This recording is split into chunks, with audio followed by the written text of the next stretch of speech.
Welcome back to Ox Tools. I'm Tom. So this is another Monday Night Meatloaf, and we've got some viewer appreciation stuff that came in. I've been off all week, so I've had plenty of time in the shop to play around. In fact, I've got plenty of video footage here, so stay tuned. Lots of videos going to come out very shortly. So we got some viewer appreciation stuff, and then went to the flea market on Sunday and basically weighted myself down with steel. It was a real spiffy flea market, and a lot of activity, a lot of tools, a lot of people. It was just pretty lively. So we've got a good lot of stuff to show on that, and a couple of neat items in there, and we'll take a look at that. So let's pop over, and I got it all spread out, and we'll take a look at it. We'll kind of go through it, and I'll talk about some prices and some of the features on some of these things. So let's go check it out. Okay, so this next one is another book. Actually, excuse me, two articles. They come to us from Gordon Melby, and he's turning out to be a prolific supporter of the show here. And Gordon, he likes the videos, and he keeps finding stuff to send in, which is kind of cool. And so he sent me these two things. Some of you guys may know what this is. We'll take a look at this in a second. But the book is kind of neat. And this is actually a fairly common book, American Technical Society, Machine Shop Work. What I thought was very special about this book was the inscription that's in this inside cover here. And this I got to read upside down here. It's to my husband, Elmer, from your wife on our first Christmas, Jean. So, and this is around Christmas time, 1956. So she got him a book. She got Elmer a book on their first Christmas. So I'm guessing that they got married somewhere around there, and this was their first Christmas together. And Ernie was interested in machine work. Maybe he had a little shop in his basement, or maybe he was, these are going to be a couple of young people getting married here. Maybe he, just got a job or was going to school or who knows what. Anyway, it's written and it looks like fountain pen, okay, which is kind of neat. And I just thought that was kind of sweet and special. And these people are just a little bit older than my parents, so it's possible that they're still around. And I don't know, I have no idea where they were. I don't think there's any indicators of that in here. Anyway, so Elmer and Jean, if you're out there, you got an anniversary coming up here in a month or so. So happy anniversary. So anyway, like I said, this is a fairly common book, but there's a couple of things. And this was the other thing I wanted to show. My buddy Mitch Rosen back in, where the hell is he? Rhode Island? New Hampshire? New Hampshire. Was asking me, he goes, hey, those slots on the faceplate and on the forejaw, what are those for? What do you use those for? And here's a really good example of using those slots. So here's an example of a job that you could do on the lathe. Here you have an angle plate and you're bolting a fitting on, and then you're facing this surface here. Well, you have all this mass way off center, so a common thing is to go ahead and bolt on a counterweight, and that was one of the things that I told him. And I said, well, sometimes you put a counterweight on there, or you can add a fixture or whatever. They're just tooling holes. They can be for kind of anything that you want them to be. But anyway, there's a graphic example of using a counterbalance there. Okay, so anyway, there's some other information about shapers and planers and horizontal mills, broaching, some cool pictures and stuff. So anyway, if you see this book, Anyway, it's a $3 book, right? Pick it up, add it to your library, and it's a good book. Okay, so this came from Gordon Melby also. I kind of already knew what this was, and for those of you that don't know what this is, it's not going to make a good mystery tool because I think it's just a little too common. It's a pen oiler is what it is. So what you do, we'll close it back up, is you fill this reservoir with some kind of lubricant here, and it's got O-ring seals. And then that's the actuator rod, okay? So you fill that with oil, with some kind of light lubricating oil. Okay, secure that, and then when you want to use it, you push down on the, make sure I'm in the damn frame there. You push down on the button here, and you can see the little tapered seat there is opening up, so you can actually just dispense a tiny little, and it's kind of gravity feed, so you can get a little tiny drop in a very localized spot. It's a little pen oiler. I don't know if I'd want to carry it around in my pocket in case it leaked or something like that. But gun guys use these. I think fishing reels. What else? Anything where you have to get some lubricant on a precision. Or in a precision location, I guess would be the right thing. Anyway, Gordon, thank you very much. Couple of nice little gifts there, and something to talk about on the show. And thank you very much. Okay, so this next one comes to us from a viewer in Wisconsin, and his name's Joseph Weisler, and there's his name right there. Thank you very much, Joseph. This is pretty cool. So what it is Joseph was at an estate sale or a yard sale, something like that, and he saw this big stack of American Machinist magazines, and he was looking at them going, oh, wow, that's kind of nice, and then so we went home, and then he actually emailed me and asked me if I was interested in them, and I said, well, how much do they want for them, and anyway, Joseph went back and bought the whole stack, and he got a ripping deal on the thing, and he packed them up in 3 medium flat rate U.S. Postal Service boxes and shipped them off to me. So I have about 40 pounds of these things to go through. I just grabbed a sampling of them, and the oldest one I've seen is 1978. And it goes from like 1978 to 1984. So this is like right when I was in high school. I graduated high school in 1980. So this is kind of when CNC started to make a rise. So there's a lot of kind of interesting information in these things. And there's some pretty cool stuff. So here's this. I'm not going to go through a bunch of them here. This is on brooches. Heat treating big brooches, but this one has a big article on drilling fundamentals, for example. Here, this is pretty good, and they're talking about feed rates and speeds, and they show all kinds of different drilling machines. Bergmaster was still a big name back then. Okay, multi-spindle stuff.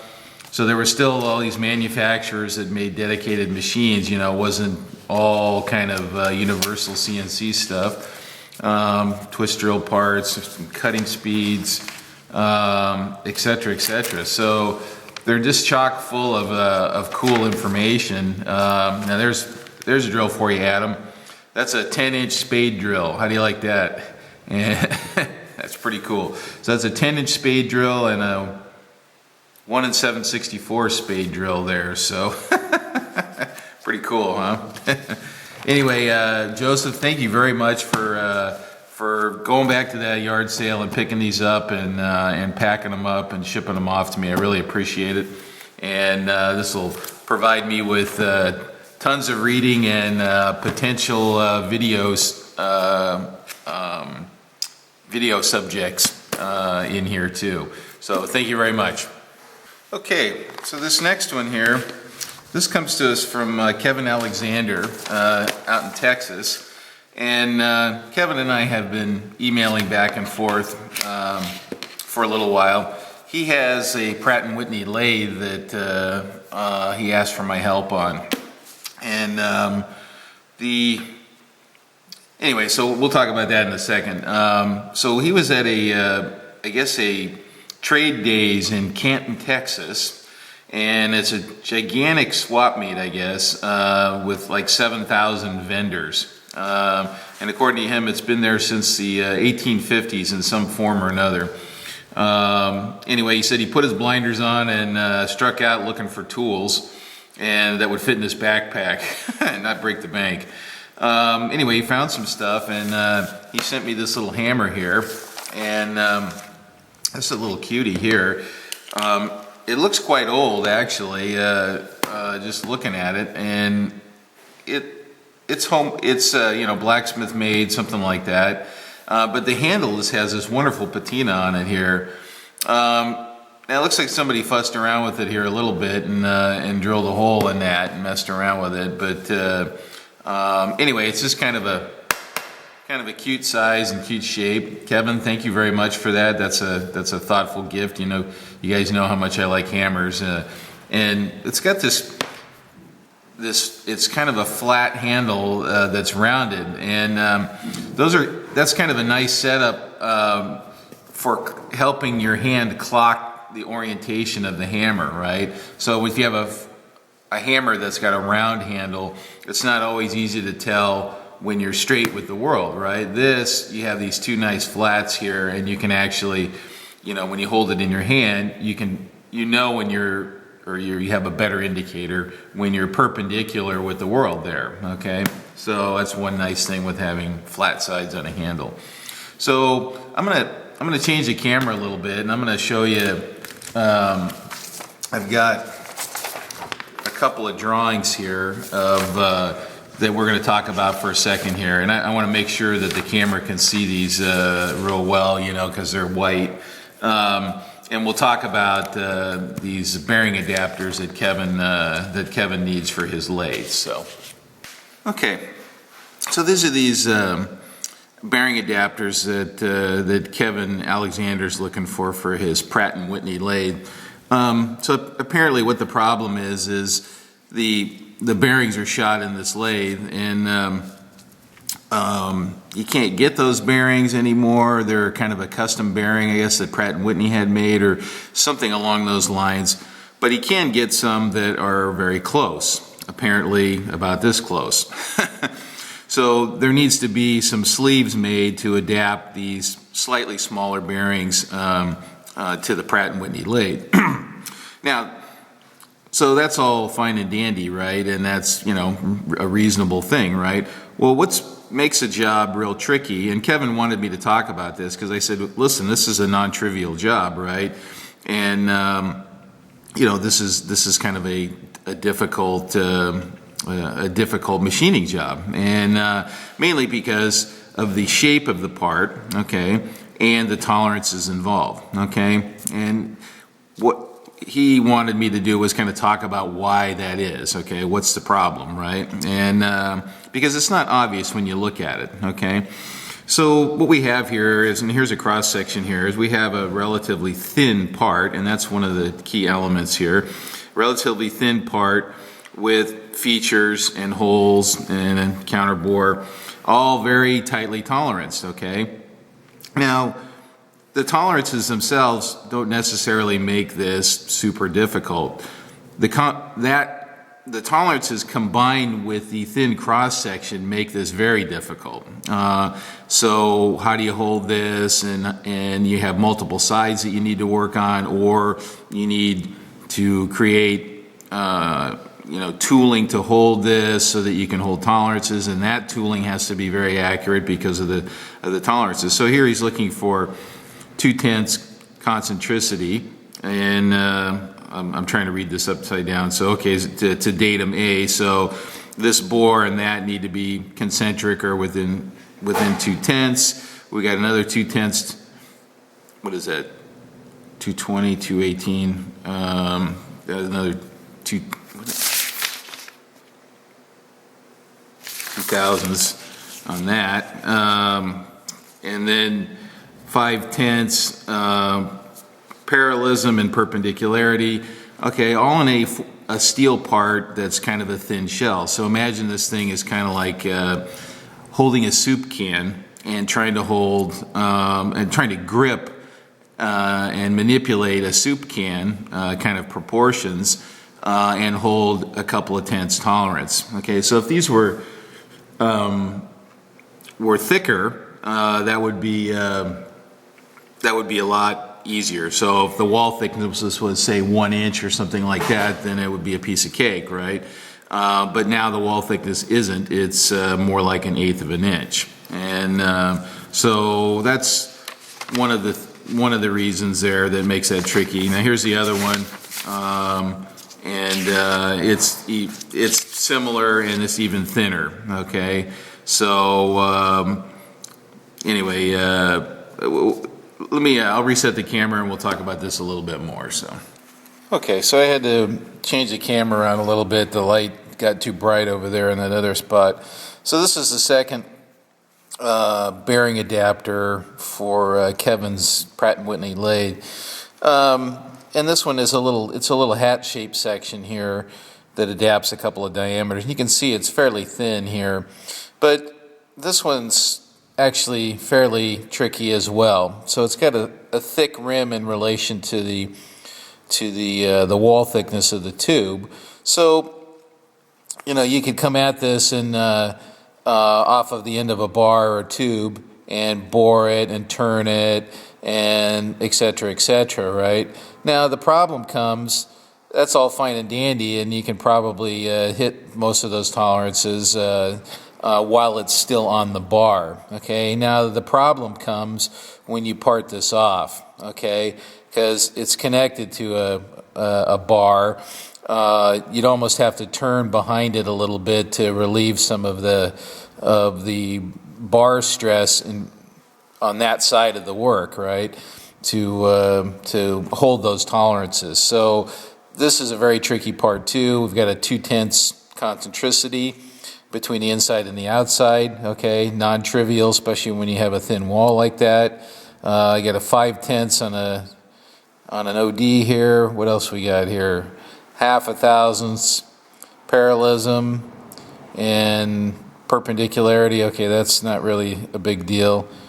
I'm trying to read this upside down, so just bear with me. Anyway, a seemingly simple looking part can be actually fairly difficult. So Kevin's asked me to help him out with these, and so I'm still thinking about it and whether I can hold these tolerances and how long it'll take and all that. So anyway, he and I are discussing this. Let's just put it that way. So anyway, he wanted to know what some of the issues were with manufacturing a piece like this, and what's the big deal, right? It's just a little bushing, and well, it's not just a little bushing. So it's tricky because of setups and geometry, okay, which can complicate a job like this. Anyway, just wanted to share that with you guys and Kevin as well. And Kevin, thanks for the cool little hammer. And I'll send this back with the bushings, and you can tap them in with that.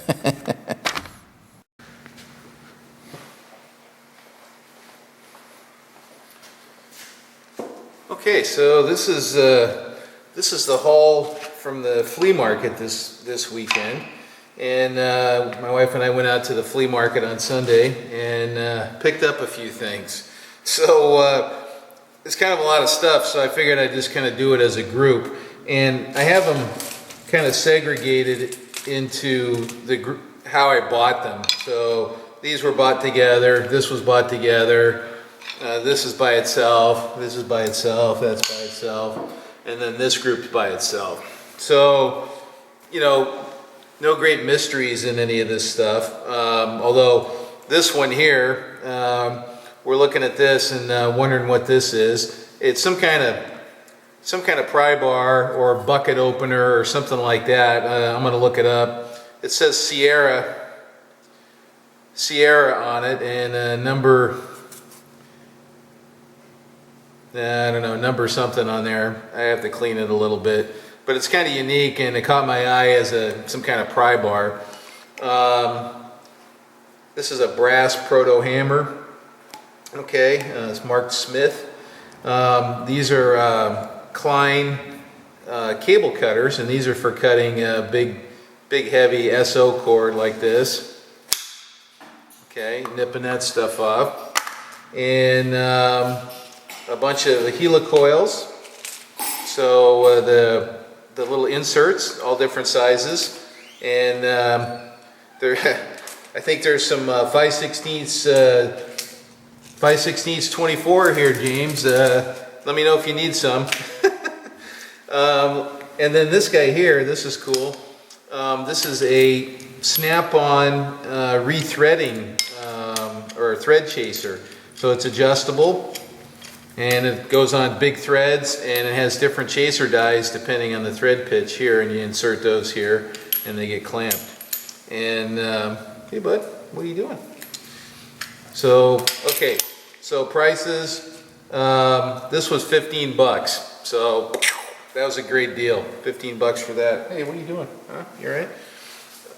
All right, and then so once I got the price on this, I was like, wow, this guy's got, he's got pretty good prices. So let's carefully look at what else he's got.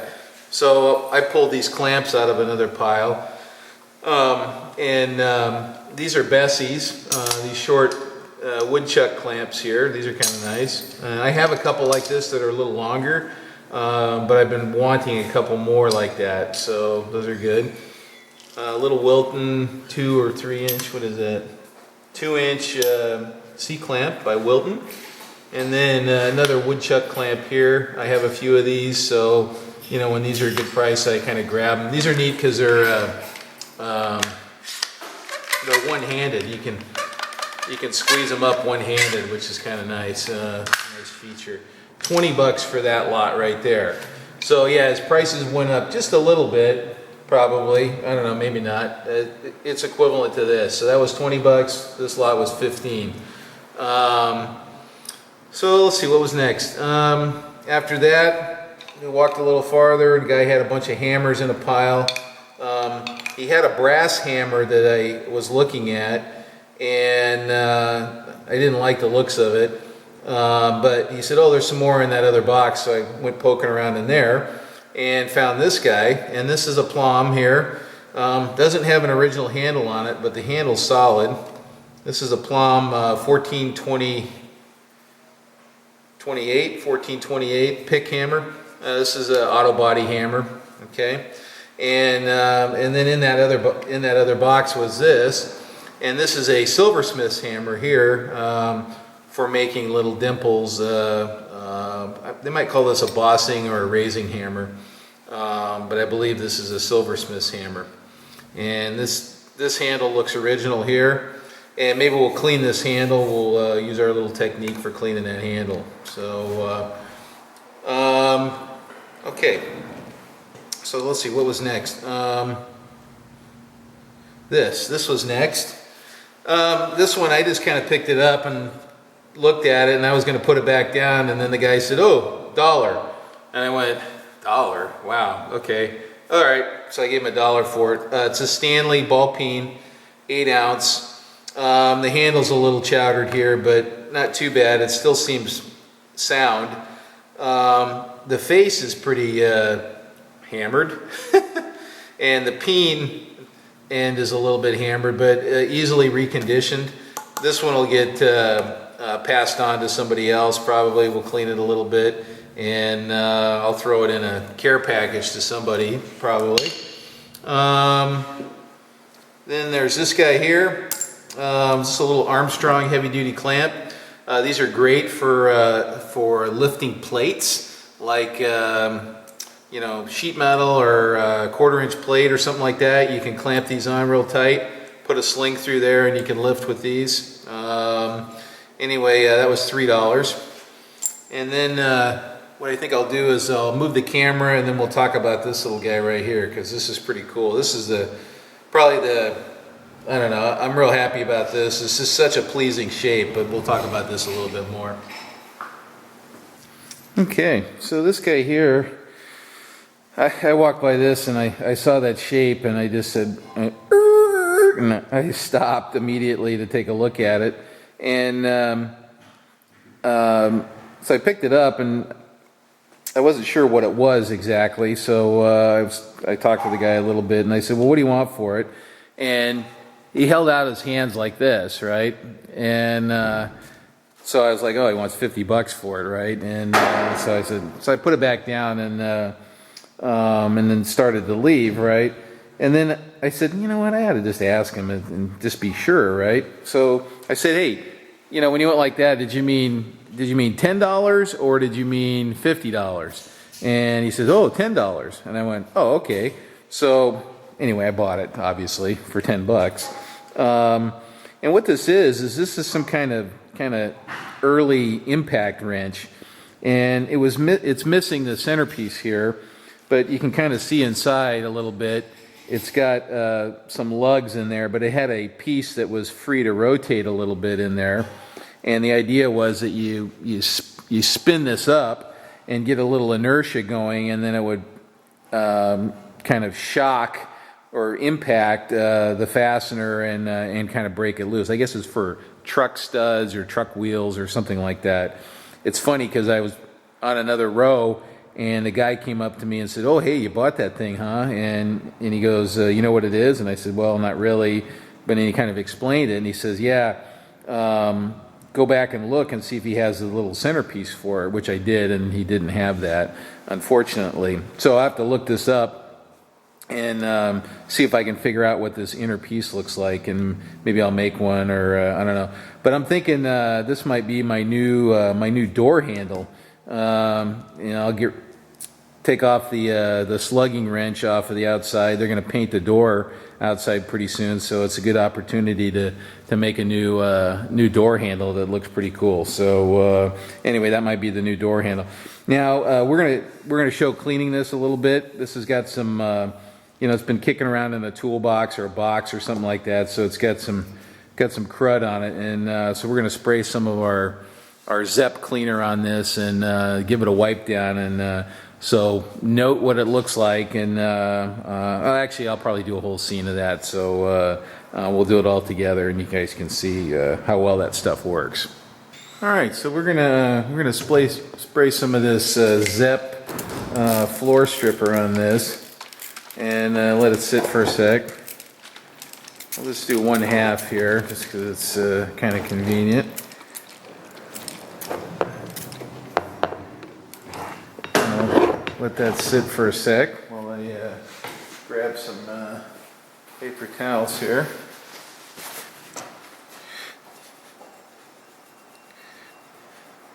You can already see this stuff's working here.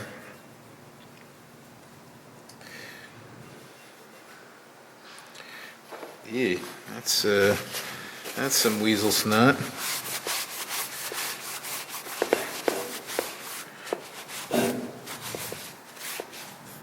Yeah, I'd say that was kind of dirty. Well, it looks like it might even be plated or something. It's got kind of a, I don't know, sort of galvanized look to it or something there.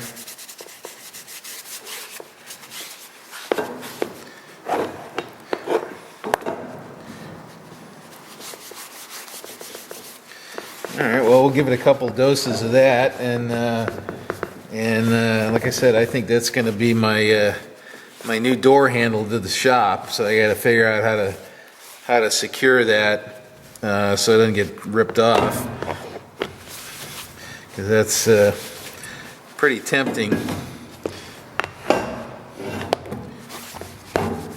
Cool. All right.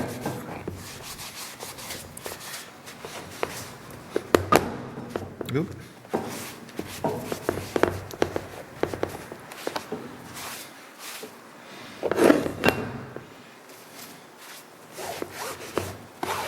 All right.